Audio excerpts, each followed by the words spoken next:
1 over 2 plus 1 over 4 plus 1 over 8. To solve this, we can simply add all of the numerators and all of the denominators. So here we get 3 and here we get 14, final answer. But this solution is not correct. If the denominators are the same, we can add those numbers. Just for a small example, we have 2 divided by 6 plus 1 divided by 6.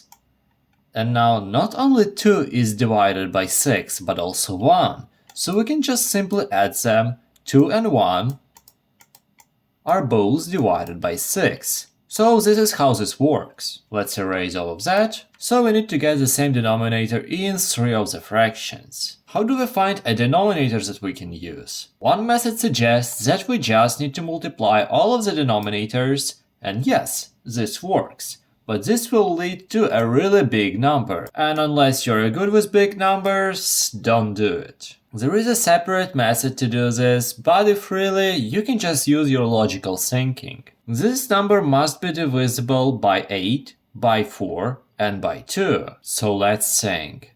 This number is definitely bigger than 8, maybe let's try 8. 8 is divisible by 8, 8 is divisible by 4, 8 is divisible by 2. Perfect!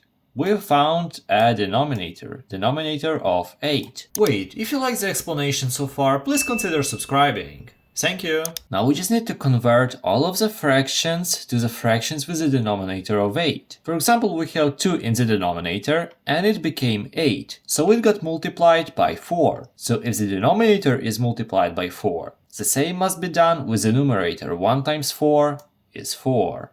As you can see, we got the same ratio. Now to the next one. We had 4, we need to get 8. It got multiplied by 2, so the same thing goes for the numerator. So we get 2 divided by 8. And in the last one, we had 8, we got 8, so nothing changes. And now, when we have this thing, we can use the same thing as I showed at the beginning. 4 is being divided by 8, 2 is being divided by 8, and 1 is being divided by 8. So all of them are being divided by 8. So we just add them to get 7, and in the denominator we still have the same 8. And 7 over 8 is the final solution. If you want to test your skills with another problem like that, I suggest you watching this video next. It has a similar problem. But for now, have a nice day!